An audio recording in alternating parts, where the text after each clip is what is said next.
অগ্রগতি মাদক নিয়ন্ত্রণ কক্সবাজারে এই ব্যাপারে আলোচনা হয়েছে। তারপর আমাদের এই যে রিসেন্টলি যে কয়েকটা আগুনে দুর্ঘটনা ঘটলো এইগুলি ব্যাপারে আলোচনা হয়েছে।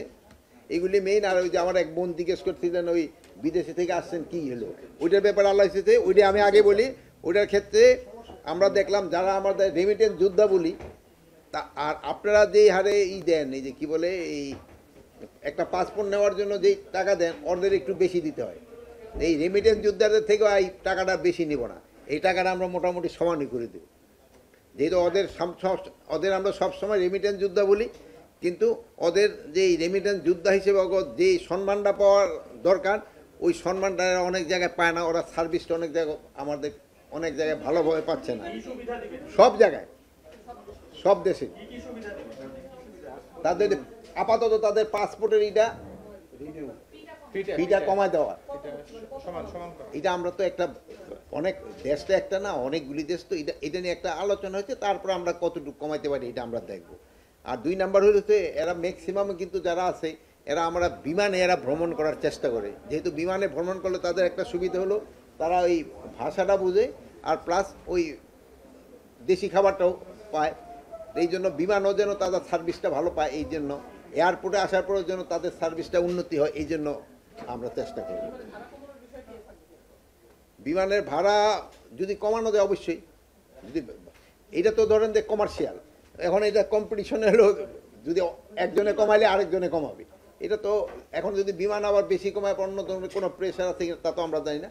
বাট বিমান লাভজনক করার জন্য যতটুকু তারা নিতে পারবে অতটুকুই তারা করবে।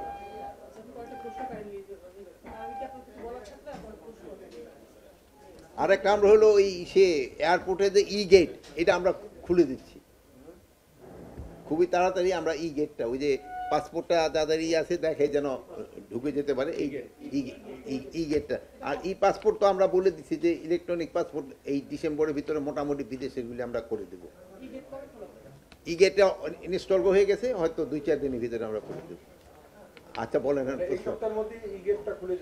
মোটামুটি একেবারে একজ্যাক্ট ডেটটা বলতে পারবো না, দিদি পাসপোর্ট থাকলে হয়তো বলতে পারতো একজ্যাক্ট ডেটটা। ইলেকশন নিয়ে অ্যাজ ইউজুয়াল আমাদের প্রস্তুতি আমাদের ট্রেনিং এইগুলি ব্যাপারে আমরা আপনাদের তো এর আগে আমরা একটা ট্রেনিং শিডিউল আপনাকে জানাইছি। ওইটা নিয়ে আমাদের ট্রেনিং শিডিউল আমাদের কতটুকু অগ্রগতি হলো, যে আমাদের এই শিডিউলের ভিতর আমরা যেন ট্রেনিংটা কমপ্লিট করতে পারি। এটা অবস্থা বডি ক্যামেরা মানে এটা তো না যে বাজার থেকে সাথে সাথে কিনে নিয়ে আসতে পারবো না। এটার জন্য যে প্রসিডিউর যেটা ওটা ফলো করা হইতেছে, আল্লাহ দিলে কিনা হয়ে যাবে। তাই নাকি? আমি তো এখন পর্যন্ত প্রাইস জানিই না, তা আপনি জানলেন কিভাবে? আপনারা যখন এটা অনুমোদন দেওয়া হয়েছে তখন 1 লাখ করে ধরেছেন প্রতিটি। আমরা কোথায় অনুমোদন দিলাম? হ্যাঁ, পারচেজ কমিটিতে তো যাই নেই এটা না। পারচেজ কমিটি ভাই, পারচেজ কমিটি তো আমি মেম্বার, পারচেজ কমিটিতে এখনো যাই নেই। এটা অর্থ সংক্রান্ত কমিটিতে গেছে।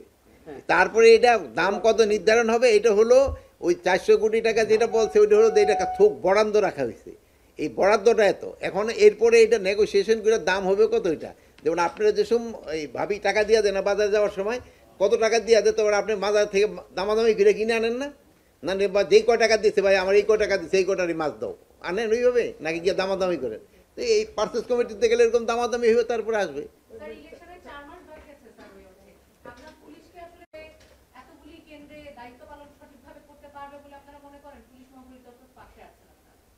পুলিশ মহাপরিদর্শক কিন্তু এই একটা কয়েকদিন আগে আপনি হয়তো পেপারটা পড়ছেন কিনা জানি না, একটা পেপারে উনি একটা সাক্ষাৎকারও দিছে উনি। হ্যাঁ, ওটা আপনার হয়তো পড়ছেন। তো এই সাক্ষাৎকারে ওইটা দেখছেন যে উনি যে পারবে, সক্ষমতা তো আছে, এতে কোনো সন্দেহ নাই। আমাদের পক্ষে ইলেকশন কন্ডাক্ট করা কোনো রকমের কোনো অসুবিধা হবে না। এই খাতে আপনাদের একটু সহযোগিতা লাগবে। আপনারা এই পজিটিভ অনেক জায়গায় সাংবাদিকতা পজিটিভ যদি করতে থাকেন ভালো। আপনারা সবসময় যেইভাবে আমাদের সাহায্য করে আসছেন এইভাবে সাহায্য করে দেবেন। স্যার আমি একটু জানতে চাই স্যার যে ইলেকশনগুলো কোন কোন জায়গায় আছে, কোন কোন জায়গায় ফোকাস করতেছেন আপনারা ইলেকশনের ব্যাপারে? শুনুন, এই যে ট্রেনিং সিস্টেমটা এটা তো এর আগে কোনো ইলেকশনে তো আমার মনে হয় কোনো প্রশিক্ষণ ছিল না। এবারে সংশয় আছে দেখি তো আমরা এবার প্রশিক্ষণের ব্যবস্থা করতেছি। তারপরে আমরা বলতেছি যে ধরেন যে এর আগে আমরা বলছি যারা যে অনেকগুলি নির্বাচন, গত 3টা নির্বাচন যেটা অবৈধ নির্বাচন, ওইগুলিতে যারা পার্টিসিপেট করছে তাদের আমরা যতটা সম্ভব তাকে দূরে রাখার চেষ্টা করব। আমি বলছিলাম স্যার সমস্যাটা কোন কোন জায়গায়, ট্রেডিংটা কোন কোন জায়গার উপর গুরুত্ব দিচ্ছেন আপনারা সবচেয়ে বেশি? এক্ষেত্রে ট্রেনিংটা হলো ইলেকশনটা ভালোভাবে কন্ডাক্ট করার জন্য যেই সব জিনিসগুলি করতে হবে ওইটার উপরে হলো এইটা আমাদের ট্রেনিং। আইজিপি মহোদয় বলেছেন যে কিসে আইজিপি মহোদয় বলেছেন পত্রিকায় ইন্টারভিউ দিয়েছেন নির্ধারিত সময় যদি নির্বাচনটা না হয় দেশ ঝুঁকির মধ্যে পড়বে। মানে আমার আইজিপি যদি বলে থাকে আমি ডেফিনেটলি আইজিপি তো আমি সাপোর্ট করব। আপনি বলেছেন সেটা আমি তো বললামই, করতে পারে বাংলাদেশে ঝুঁকির কোনো অভাব আছে? এই ধরেন আপনি একটা চশমা উপরে রেখে দিচ্ছেন, একটা এটা হঠাৎ মাথা নাড়া দিলেন, চশমাটা পড়ে গেল, এই একটা ঝুঁকি। এটা চশমা পড়ে ধরেন যে একজনের এই পাশের লোকের এইটা কেটে গেল, কি বলে ওই হাতটা কেটে গেল, এরকম বহু ধরনের ঝুঁকি থাকতে স্যার পারে। আগুন নিয়ে তো কথা সবচেয়ে বড় ইভেন্ট, যেটা সাম্প্রতিককালে সবচেয়ে বড় ইভেন্ট, ন্যাশনাল ইভেন্ট। শুনেন, সেটা আমাদের আগুনের ব্যাপারে তো গতকালকে একটা মিটিং হয়েছে, যেটা যদিও আমি ছিলাম না, এই আমাদের দুর্যোগ ব্যবস্থাপনার ইসে প্লাস এটা অনেকগুলি কমিটিও করে দেওয়া হয়েছে, এবং এটা কি কারণ এগুলি তারা ইনভেস্টিগেশন করতেছে, করার পরে আমরা জানতে পারবো কি কারণে হয়েছে। আর নাশকতার বিষয়বস্তু আসতেছে বিভিন্ন পত্র পত্রিকায় লেখা। এখন হলো কি ইনভেস্টিগেশনের আগে তো আমি বলতে পারবো না এটা কি। স্যার নির্বাচনের জন্য আপনি প্রস্তুত